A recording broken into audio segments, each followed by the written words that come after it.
Persuasive. Can't water doesn't fit that. But also Oh, the yeah. private. Um, I'm, Sorry, private.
sorry, we're going to get started back up in a minute here. Just a reminder that if you do want to provide us your public comment, if you can grab, there are little cards in the back, and if you can just come up and bring them to the front.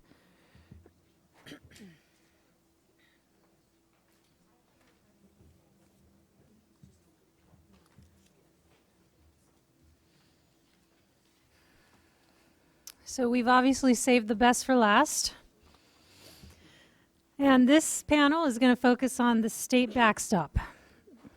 How can the state's role be defined so that it is targeted, effective, and complements the goal of sustainable local groundwater management? We have Sarge Green, Program Director from the California Water Institute. Dave Bolin, again, from Aqua. Art Kidman, General Counsel for San Gabriel Basin Water Quality Authority. Omar Carrillo, Co-Executive Director with the Community Water Center. Oh, that's Laurel's title, sorry, but Community Water Center. Frank Meckham, First Supervisor from San Luis Obispo County.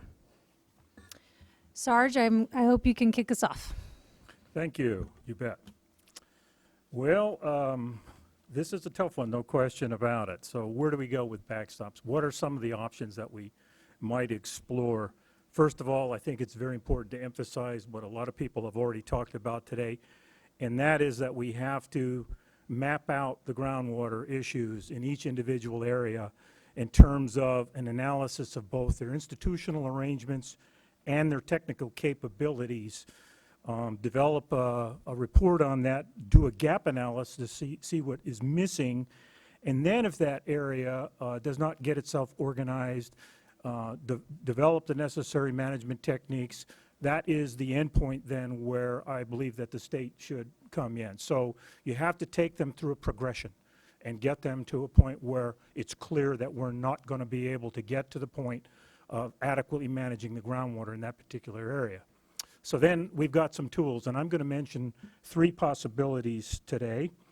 But I also want to emphasize that one of them is complete integration between land use authorities and the special districts that have water supplies, water management, and or groundwater management authorities and integrated regional water management plans. If we aren't all sitting down at the table together, we're also not going to get very far. In fact, I think one of the reasons I was here that Gordon called me up was that I just participated in the Senate hearing Senator Pavley held on groundwater, and I have been facilitating that kind of a process in Stanislaus County, where we now have everybody at the table, and we're now starting to map out, well, what are the tools that we need here to be able to do a better job? It's the 30th groundwater ordinance that's been adopted, basically modeled after what the State Department of Water Resources has provided, but it has a number of wrinkles in it. The goal originally was to stop export of groundwater out of the county.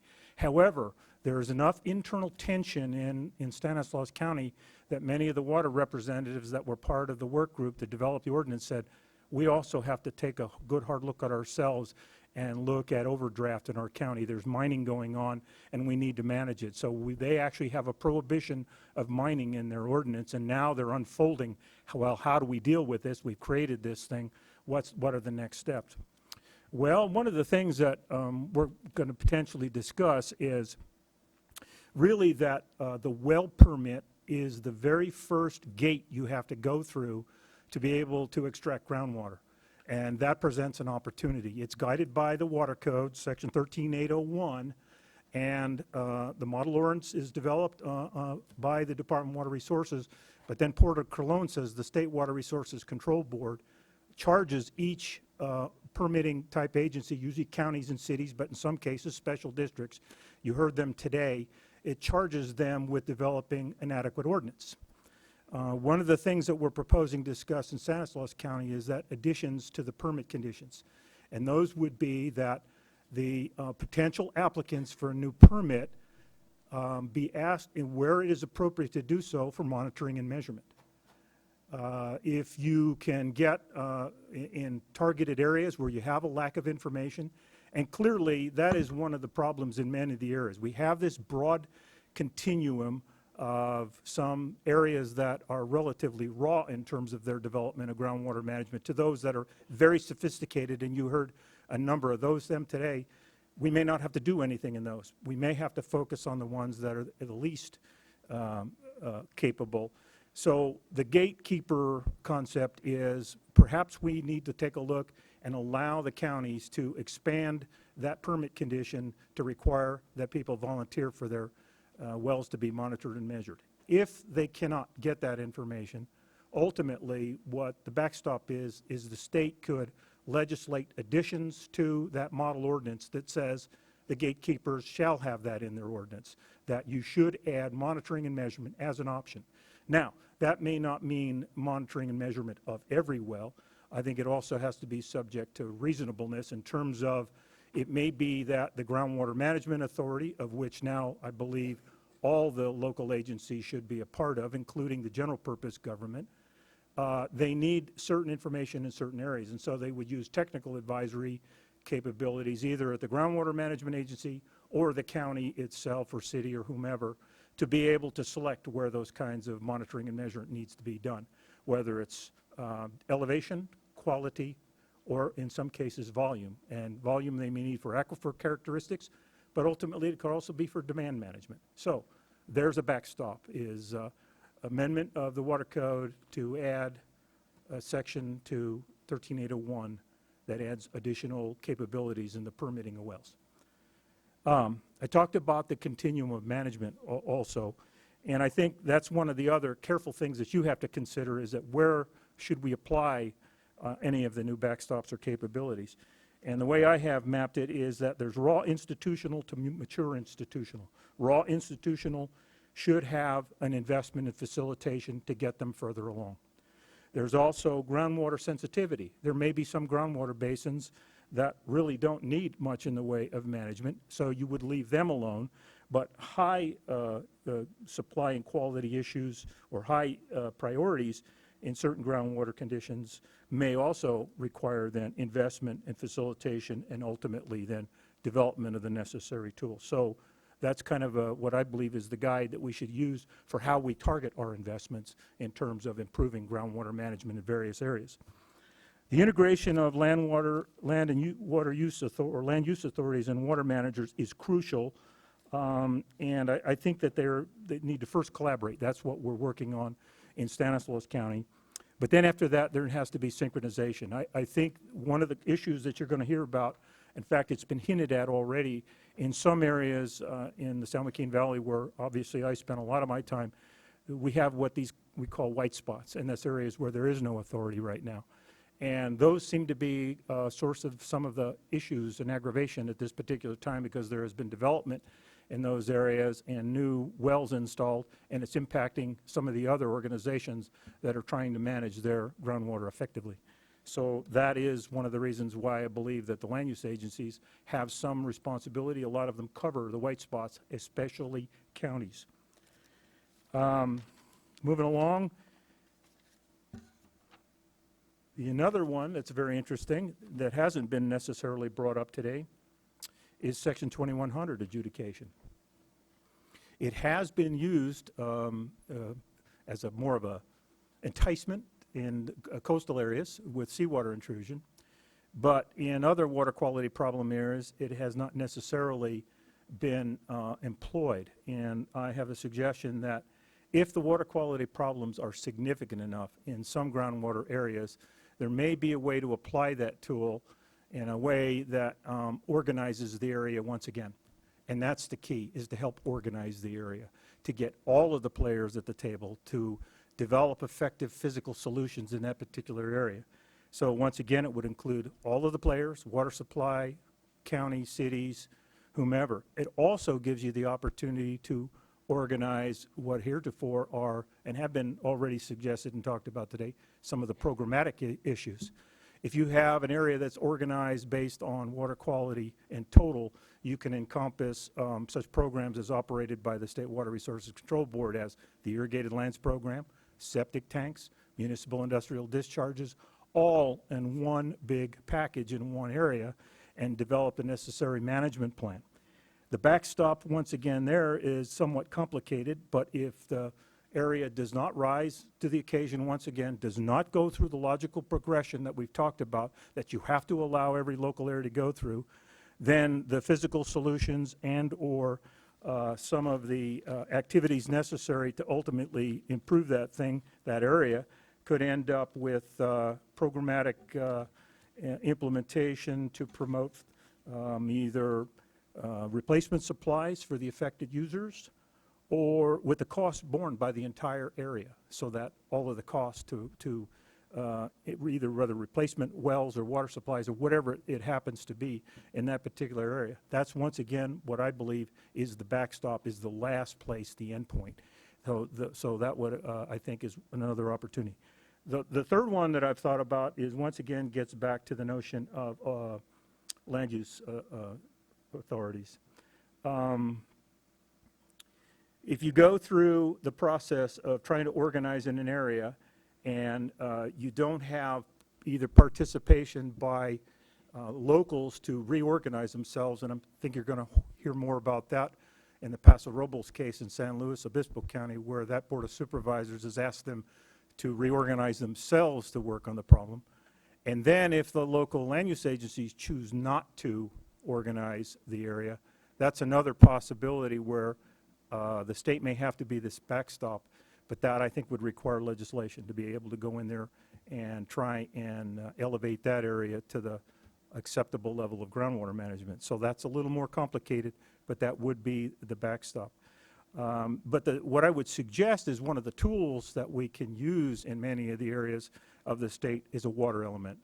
It's already part of OPR's package for the guidelines for general plan development, but I think in some instances it probably should be a necessity rather than an option. It is currently an option, because I think that once again creates this atmosphere and opportunity for all of the players to work together, because the water element could describe the relationships with the other local agencies and with the undistricted or white spot areas, the landowners in those areas, give them the tools necessary to sit at the table and engage everyone in trying to solve the problems in that particular area.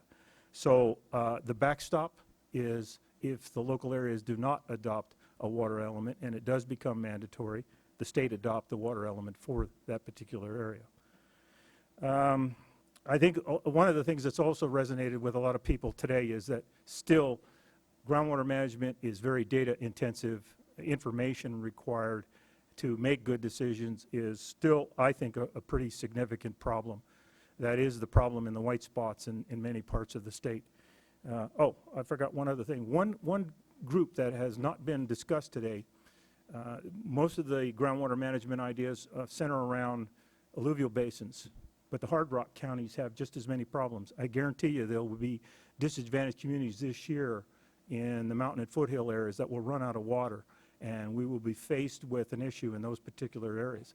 So having a water element and having structure in place for mountain counties that describes minimum standards, for example, for wells and performance criteria for operating in those particular areas, such as I think the variance in the state is somewhere where a minimum well in hard rock area is a half a gallon per minute.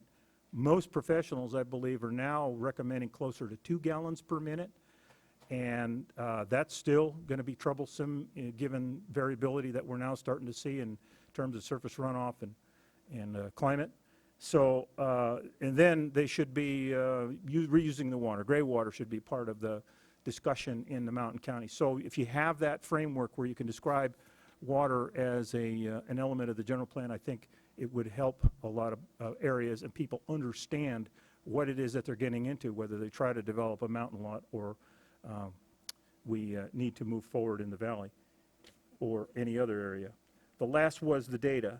I'm a member of the Water Quality Monitoring Council, and we provide kind of a template for how to do some of the things that David Boland talked about and others about gaining efficiency. We're trying to build the templates necessary so that it's really smooth for water data to go all the way up to a level where it's made available for the public in an understandable way.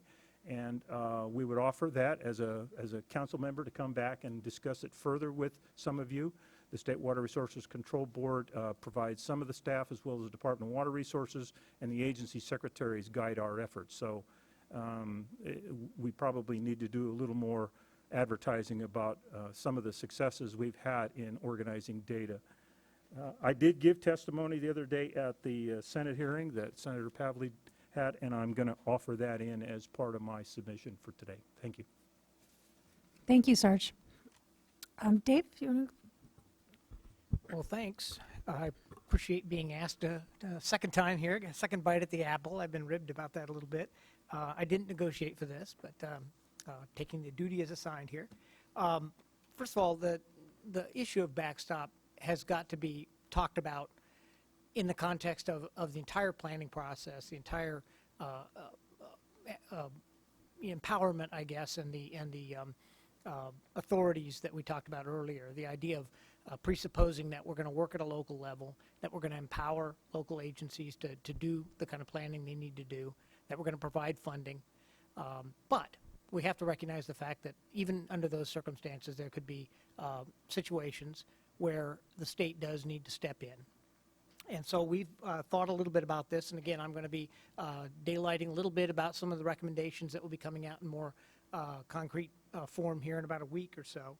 But first of all, we presuppose that all of this has occurred and that there's significant technical investment by the state in enabling agencies to be successful, and that we're going to find some places where there are no agencies. There are certain sub-basins potentially that just won't have any kind of governance. There won't be local entities willing to step up and fill that gap, and that we've sent enough signals with the sort of the architecture of this approach so that these folks know that the result of not acting is potentially to fall into this backstop situation. And so we think that alone is a potential motivator to get folks organized and get them putting their best foot forward locally. But assuming that doesn't happen, I guess what we're interested in potentially doing, again, is sort of a triage approach, looking at a high and medium basin, priority basins, that the department has done this prioritization study and balanced a lot of the considerations for what these basins, the significance of these basins, the importance of these basins. And so the first level of focus would be on the high and medium basins. There'd be these orphan basins that don't have governance structure, that have not done anything for a certain period of time, and that has to be determined what that is, how much time you give these folks. But again, a planning process does take a little time, but on the other hand, no action is fairly obvious, I think, fairly soon. So those folks that have done a plan but are not implementing it, that are failing to meet their own management objectives, and that can be shown basically to be in a situation where the implementation is not working.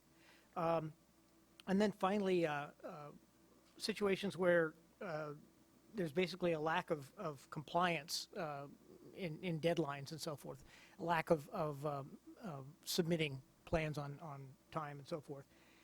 We think that the local agency then should be given an opportunity for a hearing at the State Water Board, and that the State Water Board would ask for evidence, I guess, from those locals as to what they're up to, and evaluate the significance of the problem and just how deficient the local agencies are, and then to make a decision as to what to do next. And one possibility would be to assign responsibility to another local entity that's willing to step up. And of course, empowering that local entity to raise the fees necessary to do the planning process. And then the other possibility that we've talked about is the idea of doing a third-party planning entity and having the Water Board potentially commission or hire a third-party entity to step in and do some groundwater management planning to meet the minimum state standards, to try to help this entity to establish a plan and then get it, start to implement that plan. And this would be essentially a state effort, but it would be funded again by an imposition of fees on the locals. We think that given the choice between something done locally where you're paying for essentially the fees to do what needs to be done by a local entity versus being faced with a situation like this where administrative fees of the Water Board might be added, as well as these third-party contracting fees, that the incentive would be in place for locals to assume responsibility there, and that this would be a very rare circumstance where the state would have to actually step in and do the planning in lieu of local action. But once that happens, the other thing that we would be hoping to have built into this backstop role would be, again, an empowerment and equipping role by the state, so that a local entity could be developed that could then step back in and take responsibility at the earliest possible time to take back their local management of their basin. And so we believe, given the kind of positive incentives as well as some of the negative incentives that would be built into a more prescriptive planning process, that the state backstop role would be probably fairly rare to have to exercise this authority. But it would stand as a motivation, I guess, to get maybe a little bit more concrete action. And we would have to have timelines. Would have to be performance standards. Again, there would have to be a deference to kind of the local conditions. There couldn't be a one-size-fits-all template issued by the state. That this would have to be a cooperative relationship between the locals and the state in terms of doing the planning and establishing the indicators for sustainability and establishing the specific mix of methods for implementation and the specific management requirements that would be in place. But we think that would be motivational, and that would complement other parts of our recommendations. Thanks. Thank you, Dave. Next, we have Art.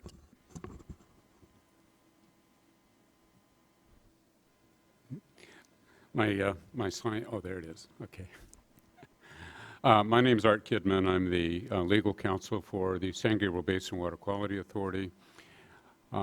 Actually, I'm here in the place of Ken Manning, our executive director, who's in Washington doing the Lord's work, trying to bring some money back to California to deal with some of our groundwater problems. I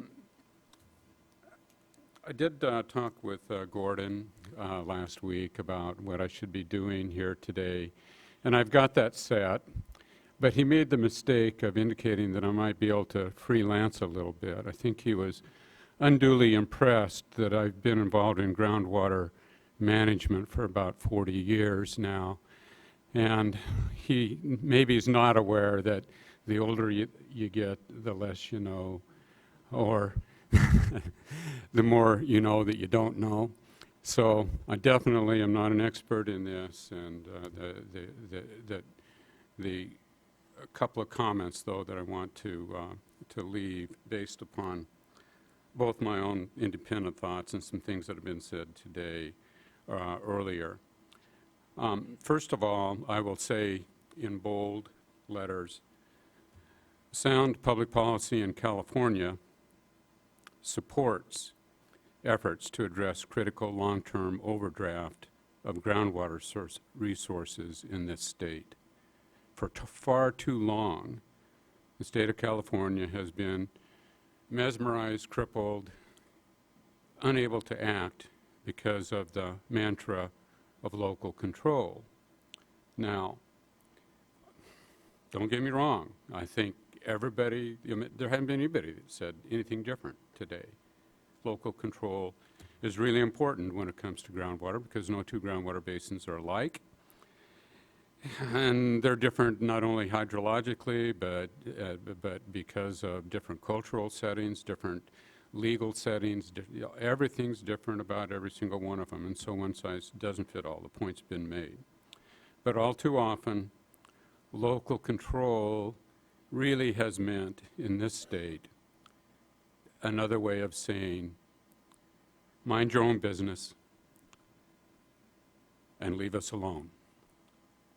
And I feel, based on what you've heard today, that maybe there's been a sea change, or maybe we're just not hearing from others. Now, one of the things that has also been clear through the different presentations today is that there are differences between urban Southern California and the more rural agricultural regions of our state. And when it comes to groundwater issues, that's an incredibly important difference. One of the differences is that there tends to be more mature institutions, governance in the urban areas, and a great deal of resistance to imposition of control in the agricultural regions. Now,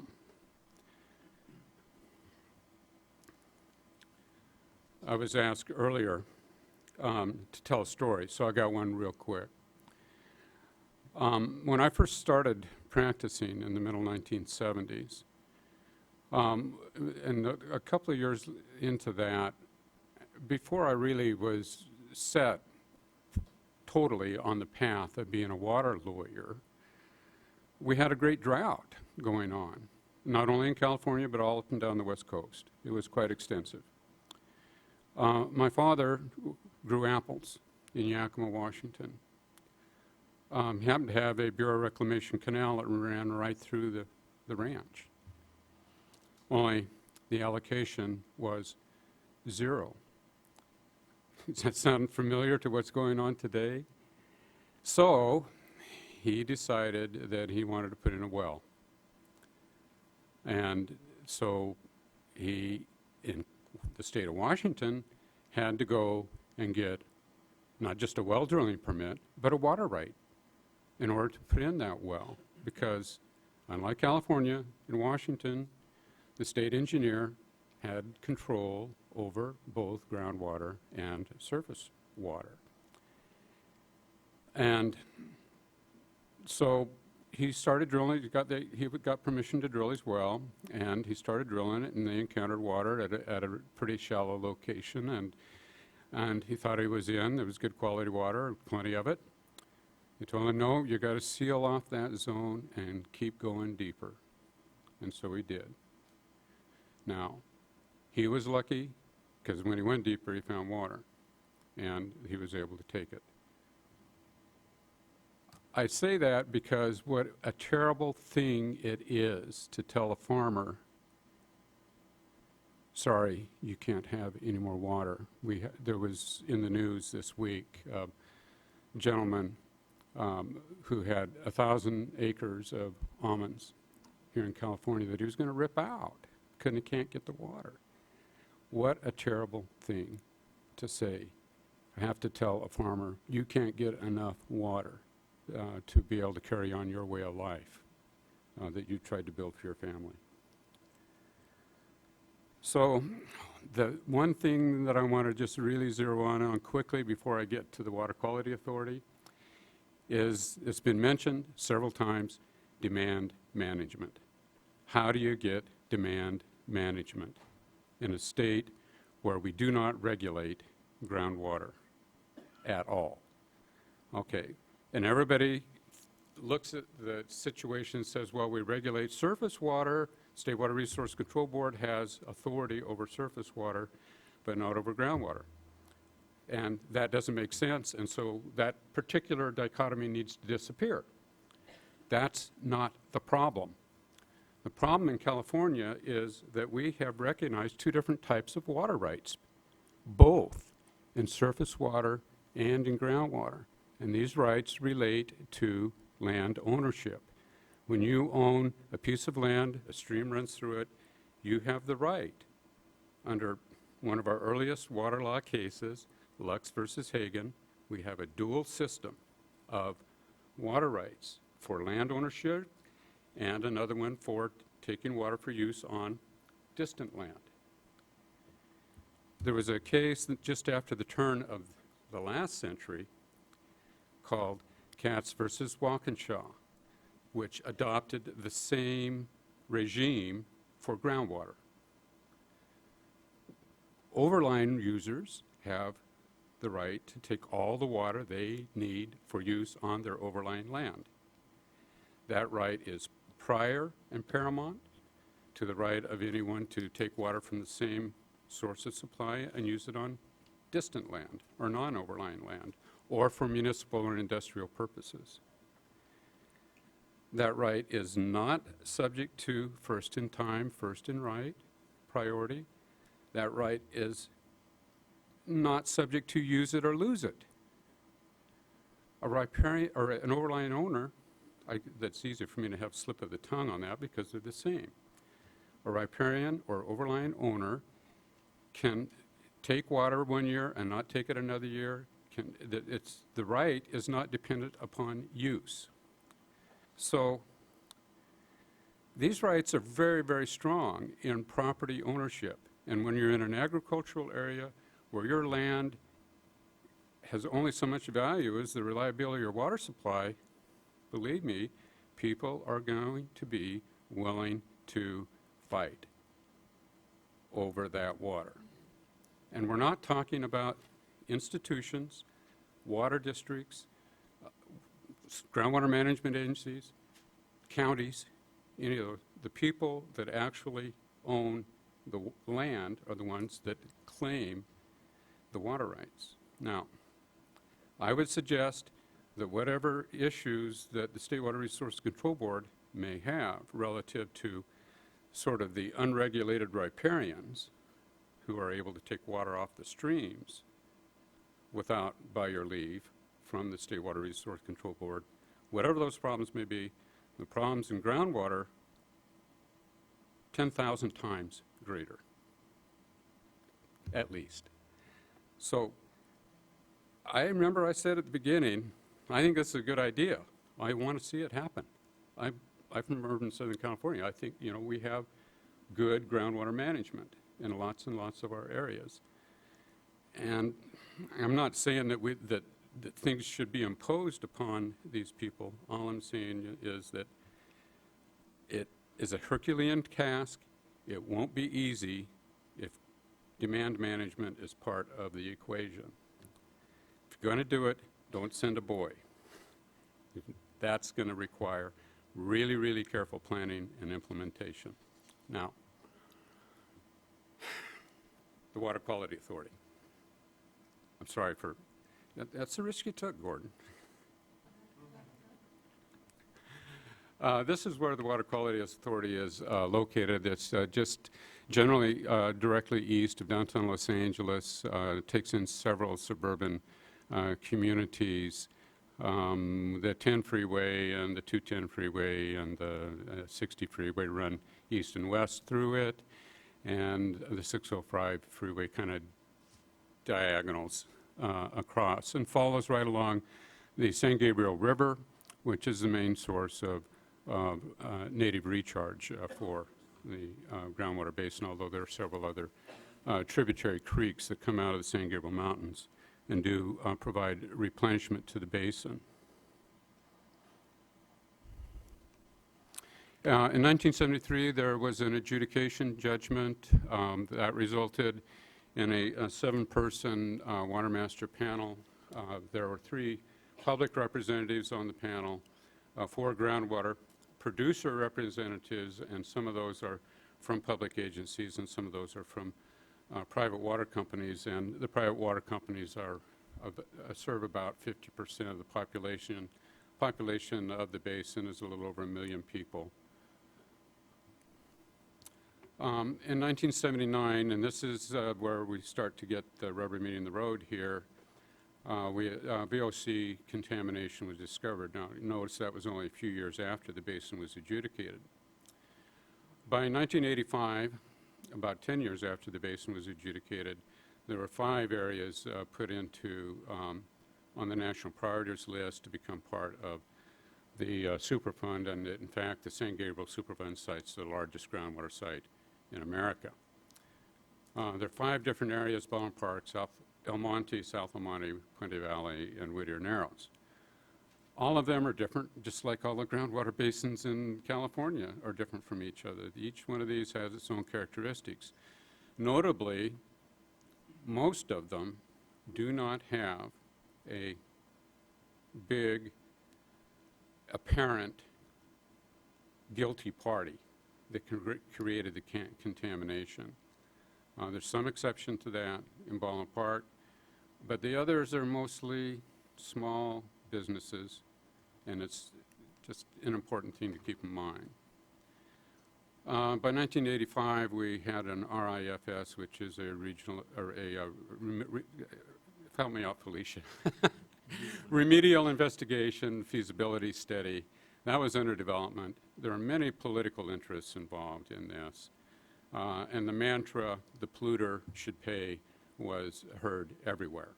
And that came here to Sacramento loud and clear. We had certain non-governmental organizations that were saying, listen, the producers are part of the problem. The water producers are part of the problem here because their groundwater production is causing the pollution to migrate around within the basin.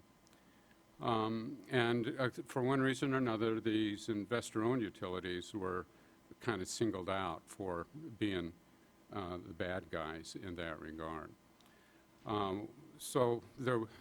But from the water producers' standpoint, from the water master's standpoint, the big concern was that somebody was going to tell them where they could put their wells and whether they could take a well out of production because it was contaminated, and whether they had to keep on producing it even though they couldn't use the water.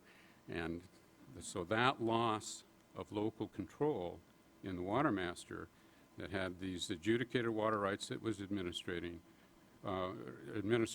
was very a big motivating factor. And so however, while the groundwater producers may well have been part of the problem, they were also a big part of the solution. Listen, the idea of putting in a brand new well in order to extract the water to run it through a treatment plant and then put the water back in the ground after it gets cleaned up didn't make sense when you already have wells that are existing and you have the ability, and once you clean up that water, to put it to reasonable and beneficial use through the municipal water supply systems that existed.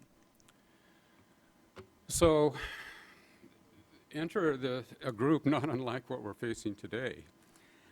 We had, well, it's a little different. The State Water Resources Control Board really was on lead with this, held hearings down in El Monte.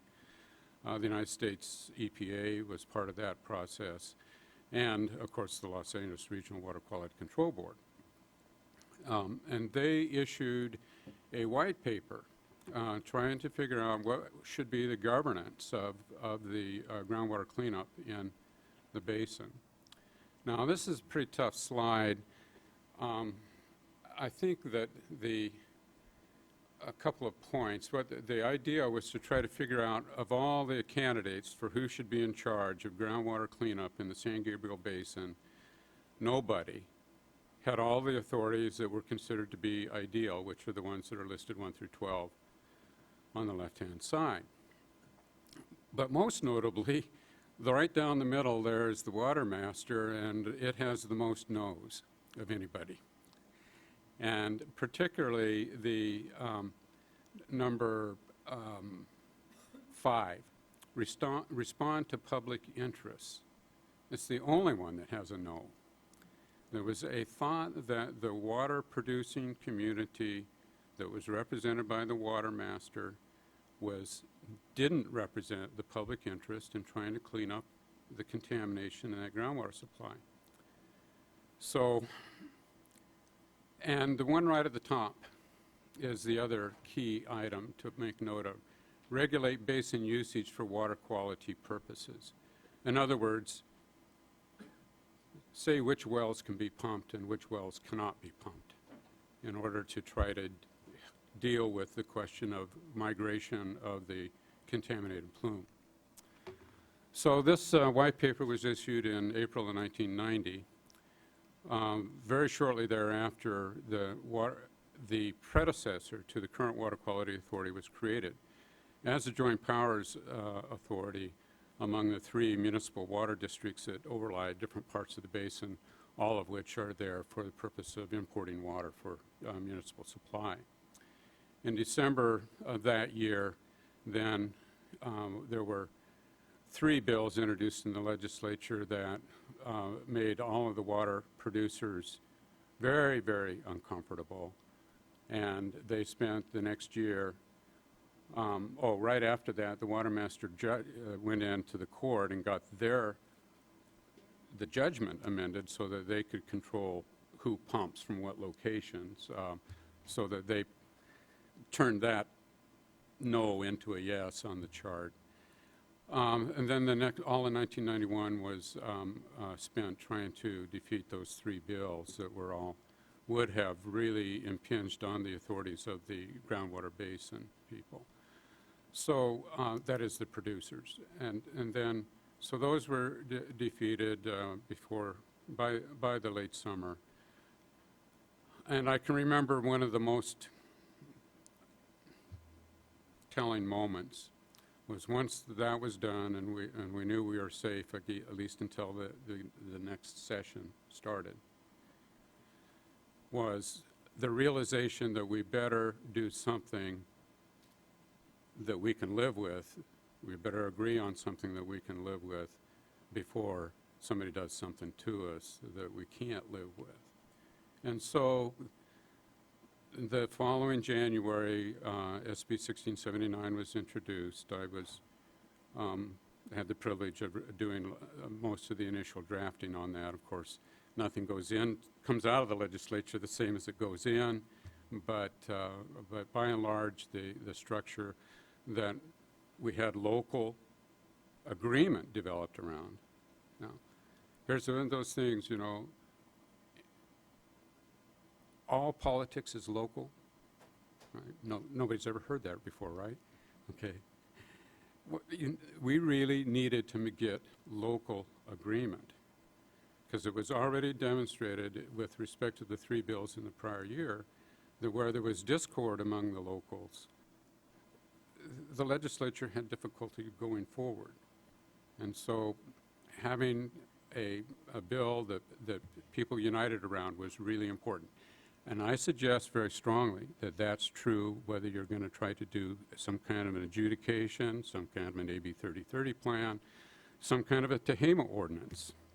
All of those solutions to groundwater management require substantial development of local agreement, local consensus, if not unanimity, practically. Very difficult to achieve in agricultural areas.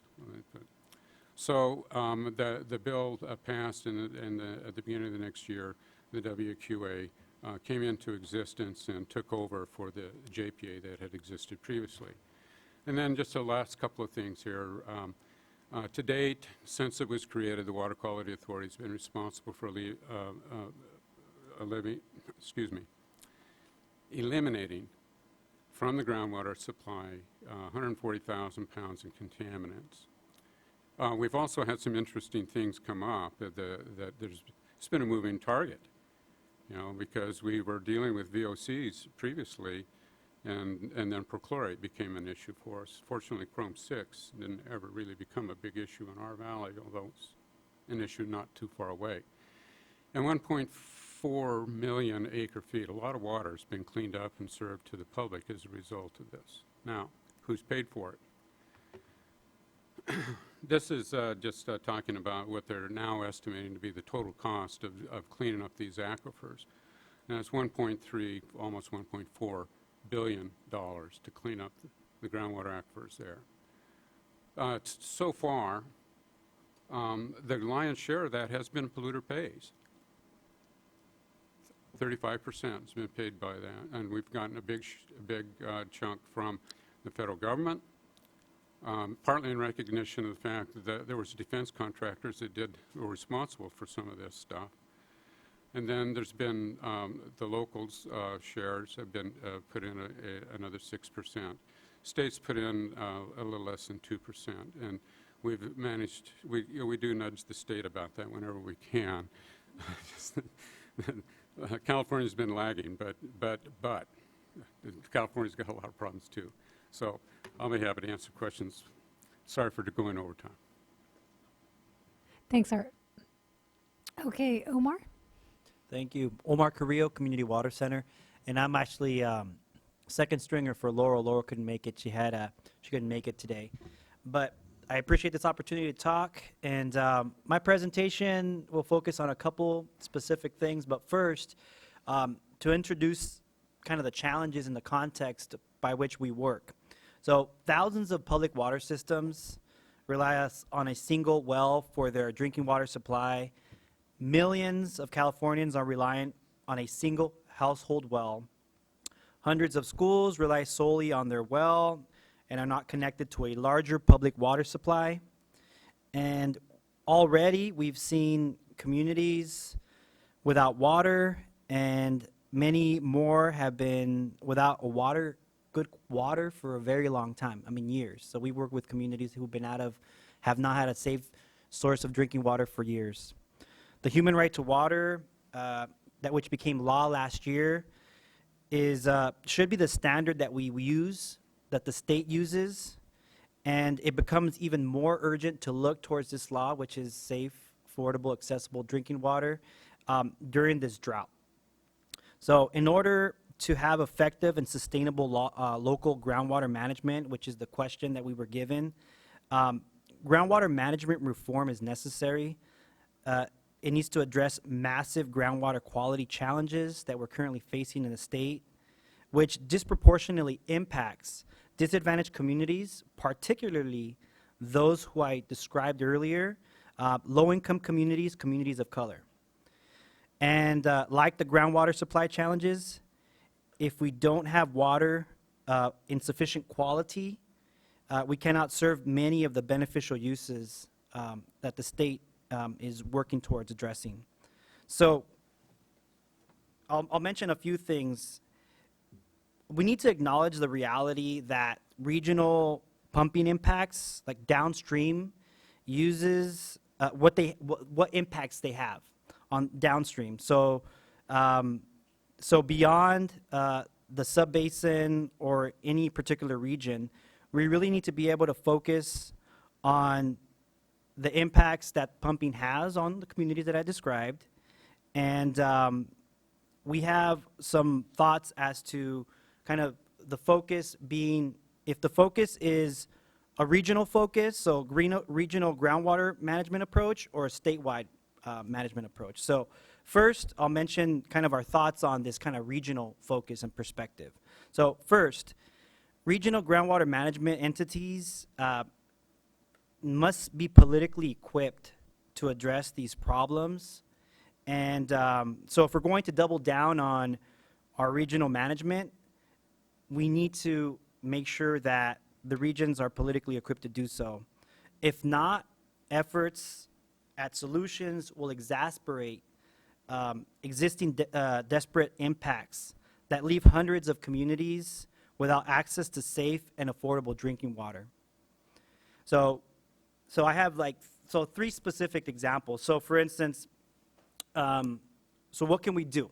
So we need to have meaningful representation, meaningful governing boards. So this means having a clear mandate in the jurisdiction of the entity, seats on the governing body, adequate ability to access decision-making processes for all those impacted by groundwater, including underrepresented and disadvantaged communities. And we can't say enough about this. I mean, that is what we do. Community Water Center works with dozens upon dozens of communities who for nearly a decade have not been able to have clean water, have access to their governing boards, have access to the decision-making process.